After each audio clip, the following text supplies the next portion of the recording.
Hello అండి. అందరూ ఎలా ఉన్నారు? బాగున్నారా? సో, ఇదైతే సాటర్‌డే వ్లాగ్ అనమాట. ఎర్లీ మార్నింగ్ పూజ కోసం. సో, నిన్న నైట్ పెట్టిన దీపాల్లో ఒక దాంట్లో ఆయిల్ అలాగే ఉండిపోయింది. ఇలా ఎప్పుడన్నా ఒకవేళ దీపం కొండెక్కి ఆయిల్ అలాగే ఉందనుకోండి, మనం అది పాడబోసి వేరేది పెట్టాల్సిన అవసరం లేదు. అదే దీపం పెట్టి ఇంకొక దీపం ఉంది కదా! అది మార్చుకొని కొత్తది పెట్టుకోవచ్చు. నా దగ్గర 2, 3 సెట్లున్నాయి.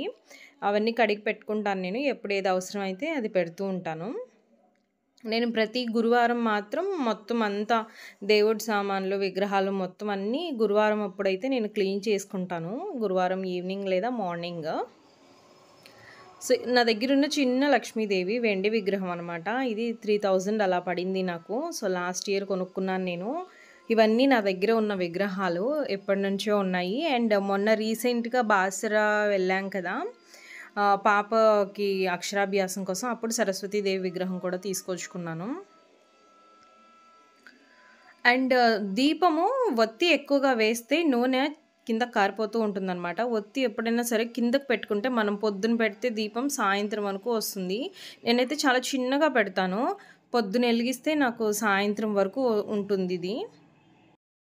హైగిరినందిని నందితమోదిని విశ్వవినోదిని నందినుతే గిరివరవింధ్య వినోదిని వాసిని విష్ణు విలాసిని జిష్ణుమతే భగవతి హేషితి కంఠ కుటుంబిని భూరి కృతే జయ జయ హే మహిషాసురమర్దిని రమ్యకపర్దిని శైలశుతే. నా పూజ గది చాలా ఇరుగ్గా ఉంటదనమాట. అండ్ వెంటిలేషన్ కూడా ఉండదు. పూజ చేసేటప్పుడు అందుకే నేను షూట్ చేయలేను. బాగా స్వెట్ కూడా వచ్చేసింది. సో, ఫైనల్‌గా అయితే నా పూజ అయితే అయిపోయింది. నేనేం ప్రత్యేకంగా ప్రసాదాలు ఏమీ వండటం లేదు. ఫస్ట్ రోజు ఒకటే వండాను అంతే. మళ్ళీ పండగ రోజు చేస్తాను. నిష్టగా చేస్తే మనం 9 రోజులు చేయాలి. లేకపోతే మనకేముంటే అది ఇస్తే సరిపోతుంది ప్రసాదం కింద. సో, ఇది అయిపోయాక నేను చక్కగా ఇల్లంతా ధూపమేస్తున్నాను. ఇలాగ ధూప్ స్టిక్స్ వస్తాయి కదా! ఇది 20 రూపీస్ ప్యాకెట్. ఇందులో ఒక 20 ఏమో ఉంటాయి. ఇలా 3, 4 కలిపేసి ఇందులో పెట్టేస్తే మనకి చక్కగా ధూపం బాగా వస్తది. సో, ఎప్పుడైనా సరే ధూపం వేసేటప్పుడు ఇంటి కార్నర్స్ మూలలు ఉంటాయి కదా!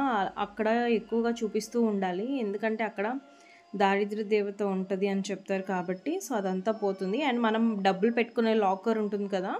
సో, ఆ లాకర్‌కి గూడా మనం ఎక్కువగా చూపిస్తూ ఉండాలి ధూపాన్ని. సో, ఇలా ప్రతి రూమ్‌లో, ప్రతి కార్నర్‌లో చూపిస్తూ ఉండండి. ఈ ప్రోడక్ట్ అయితే నాకు చాలా బాగా నచ్చింది. అమెజాన్‌లో తీసుకున్నాను. అరౌండ్ 450 ఆర్ 500 పడింది.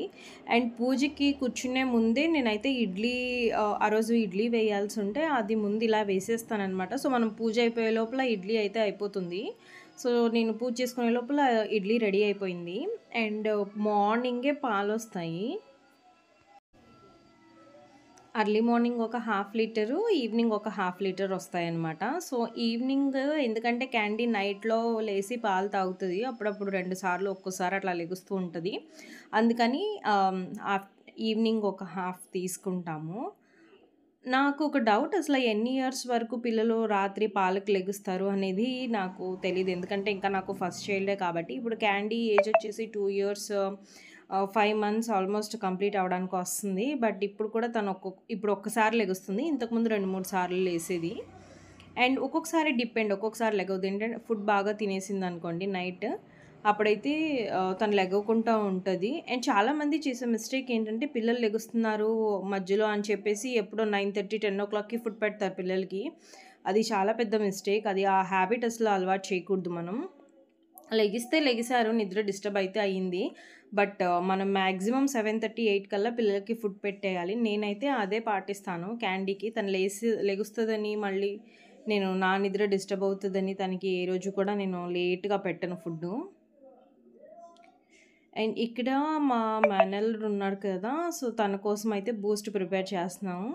సో, తను క్యాండీకినేమో పిడియాష్యూర్ ఇస్తున్నాను. అందుకని బూస్ట్ ప్యాకెట్స్ కొన్ని తెప్పించాం అనమాట. అదే పిడియాష్యూరే ఉంది ఇంట్లో అని.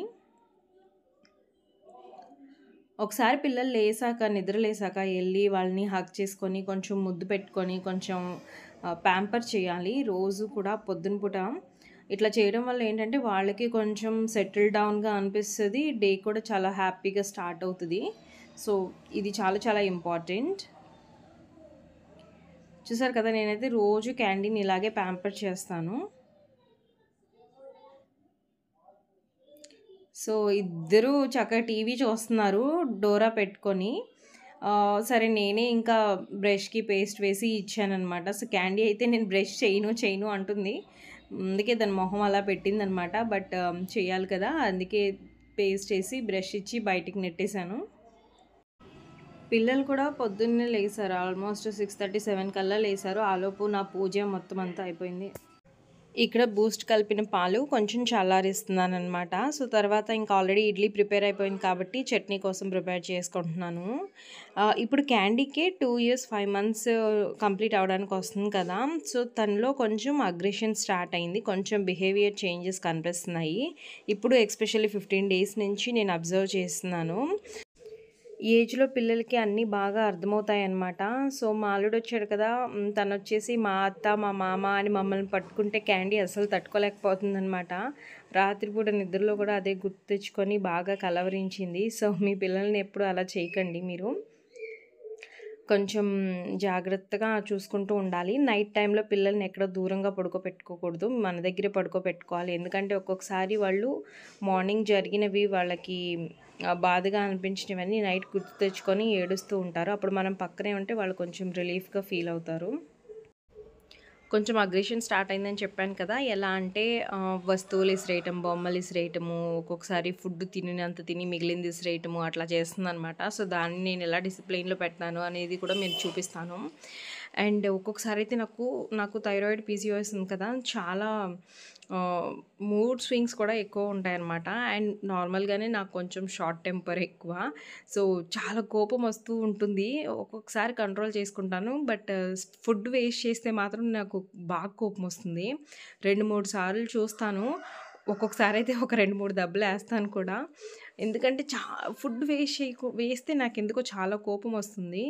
ఎన్నిసార్లు చెప్పినా కూడా తను అలాగే చేసిందంటే 1-2 దెబ్బలు పడతాయి. ఎందుకంటే తనకు అది తప్పని తెలియాలి కదా. అంటే నా కేసులో నేను అలా అనుకుంటాను. ఫర్ ఎగ్జాంపుల్ నిన్న సాయంత్రం తాతయ్య శనగలు తింటుంటే అవి విసిరి కొట్టేసింది, అవి తీసుకెళ్ళి షింక్లో వాడేసింది. తర్వాత తనకు అన్నం పెడితే దాంట్లో నీళ్ళు పోసేసింది. తర్వాత నేను అన్నం తింటుంటే నా ప్లేట్ లాక్కొని ఫుడ్ అంతా కింద పడేసింది. అప్పుడు నాకు చాలా 2-3 సార్లు ఊరుకున్నాను, కానీ మూడోసారి బాగా కోపం వచ్చిందనమాట. సో ఒక దెబ్బ వేసాను, ఏడ్చింది. అండ్ నేను క్యాండీ ఎప్పుడు ఏ తప్పు చేసినా అది దాంతోనే క్లియర్ చేపిస్తాను. సో దానికోసం నేను ఏం చేస్తానంటే తనతోనే ఆ ఫుడ్ అంతా మళ్ళీ ప్లేట్లోకి ఎత్తిపిచ్చి తీసుకెళ్ళి షింక్లో వేసి రమ్మని చెప్తాను. అండ్ తర్వాత దగ్గరికి తీసుకొని తప్పని చెప్తాను. కొట్టకూడదు, బట్ ఒక్కొక్కసారి ఏంటంటే తప్పదు. ఎందుకంటే ఇంకా పిల్లలకి అర్థం కాదేమో అనే ఒక సిచ్యువేషన్లో 1-2 దెబ్బలు వేయాల్సి ఉంటుంది. ప్రతిదానికి ఒక లిమిట్ ఉంటుంది కదా. ఓకే, ఈ లిమిట్ ఇంతవరకే అని తెలియాలన్నమాట. ఈ లిమిట్ దాటితే ఒక దెబ్బ పడుతుందేమో అనేది వాళ్ళకి అర్థమవుతుంది. సో అది నా పాయింట్ ఆఫ్ వ్యూ. అందరూ అలా చేయాలని ఏం లేదు.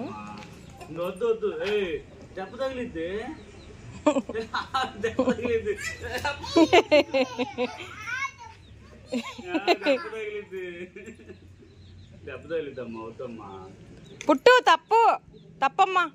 ఇక నిమ్మకాయలు కొయ్యి, గుచ్చుకోవాలి. కాయ ఎక్కడుంది? కాయ ఇదిగో,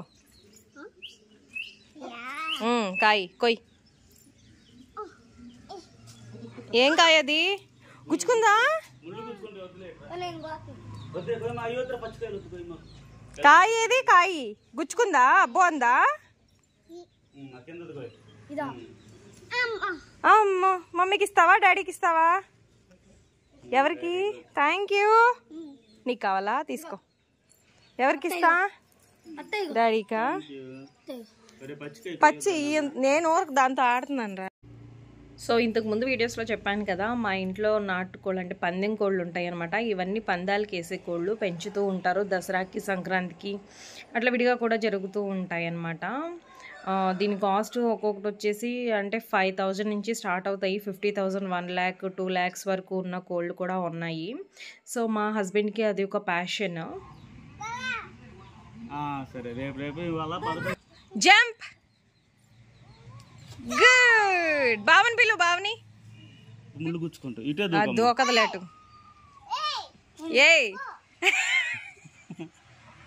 ఎట్రా రా శశాంక్ ఎట్రా అమ్మాయి దూకిద్ది జంప్ బావని పిలు పిలు ఎక్కుతాడు బావ కూడా జంప్ చేస్తాడు పిలు వద్దా బావ వద్దా